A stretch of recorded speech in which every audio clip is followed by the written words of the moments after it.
Good morning to our esteemed guests, respected Sister Neha, Sister Vibha. Reservation Bill 2025, a significant step towards reimagining the framework of India's social justice deployment.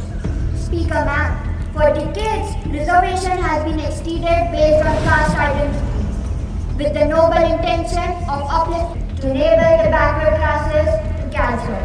And the question before us today is that has caste been the only barrier of opportunity, or has poverty become the new wall that we must break down?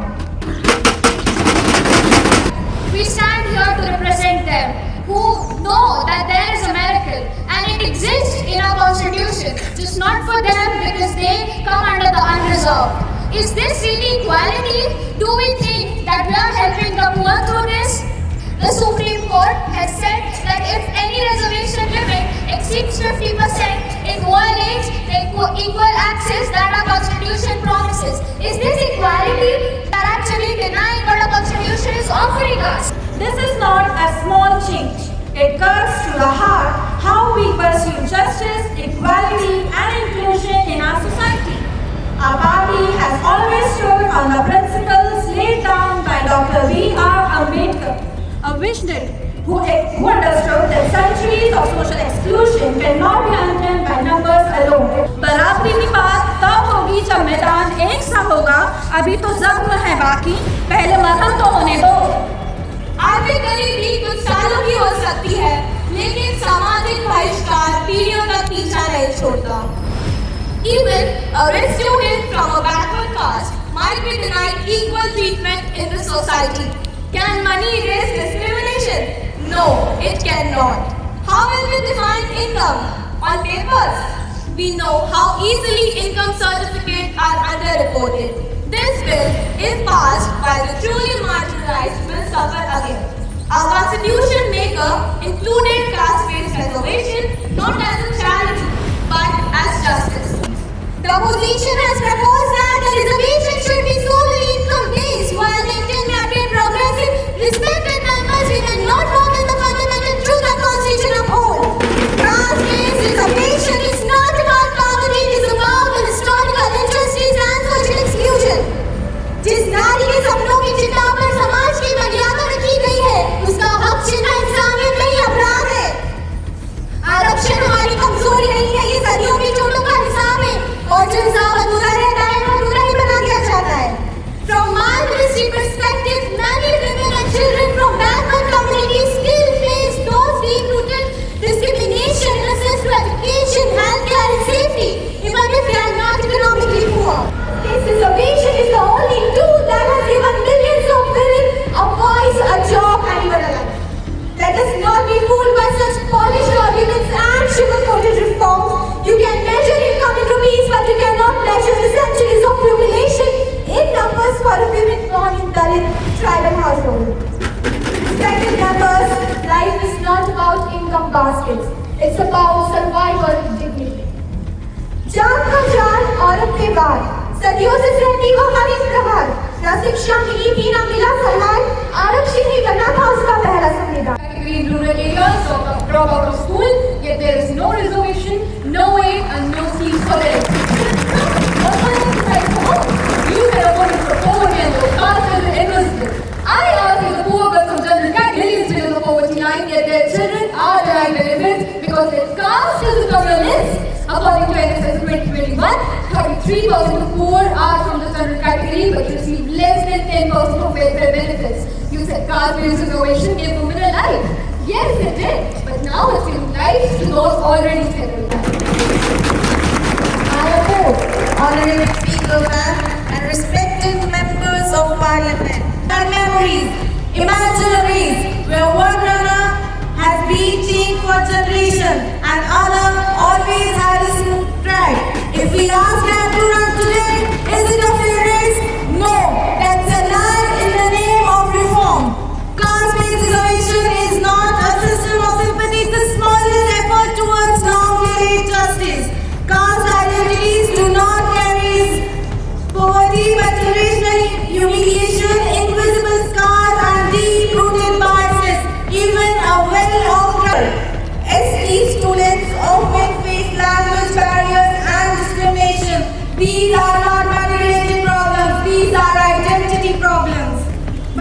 minority who hold a majority. OBC, which is 40 to 45%, and SC/ST about 25%, are still underrepresented and left out of places where real power and opportunity exist.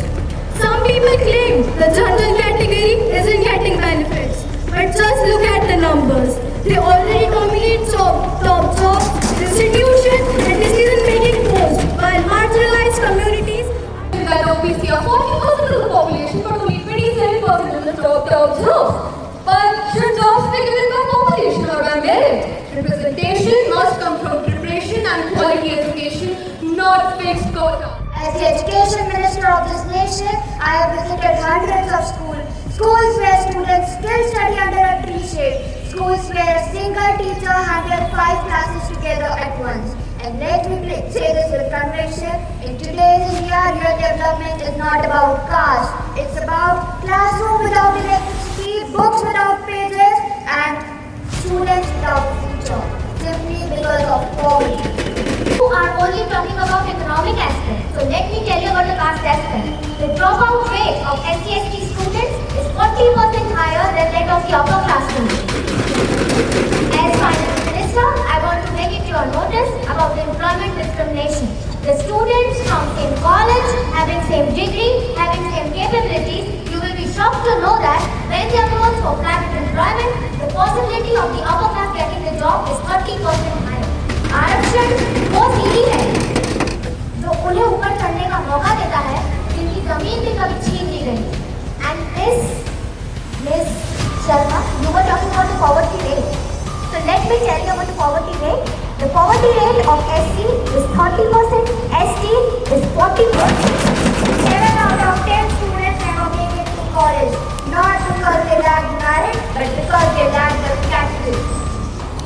Respected Commander and honorable members of the House, I stand today in Lord as an explorer of Prime Minister of this great nation. See how our global credibility is shaped by how we treat our most marginalized.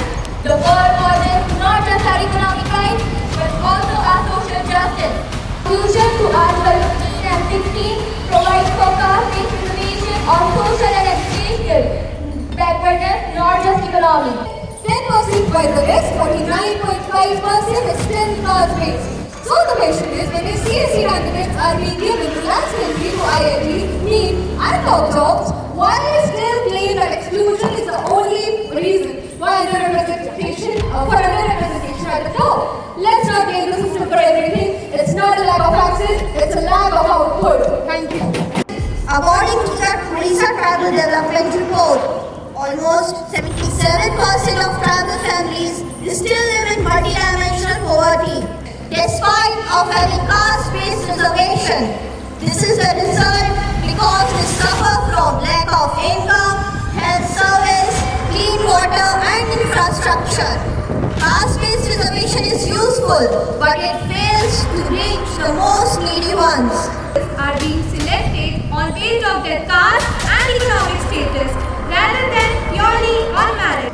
This view often focuses on the reduced potential or reduced efficiency and productivity due to the selection of less qualified individuals. SC, ST and OBC communities are still underrepresented everywhere. So remove their reservation is an equality. It's injustice in the name of fairness. STs for 30.6% and OBCs for 40 to 45% are the major part holding in Chhattisgarh. We would not compromise with their rights at all. Also, economic upliftment does not equal social equality. That Brahmins are never denied and Dalits always are. This kind of generalization creates division in society, not equality. We should know that every person, whether Brahmin or Dalit, has equal right to worship. If such discrimination happens, we must stand against it, but not just by blaming one caste or showing another as always the victim. According to them, caste discrimination has magically vanished from India, and now only money matters. What a lovely thought, if only the truth matched that fantasy. According to them, we must not blame one caste and show another as victim. Does that mean we should fight against discrimination but stay silent about who caused it? The reservation quotas for them are 14% for OBCs, 20% for STs, 16% for SCs. And SCs about 1%. That's over 3.5 million people. Try walking into a temple in rural Palakkad with a Dalit surname and then talk to me about equality. Let's take two citizens. One, a Brahmin boy in Kochi, income rupees 7.9 lakh, English education, corrections and legacy. Second, a Dalit girl in Varanasi, income rupees 2 lakh, but many are excluded or underrepresented. Here's a clear explanation of why general category individuals are not getting reservation.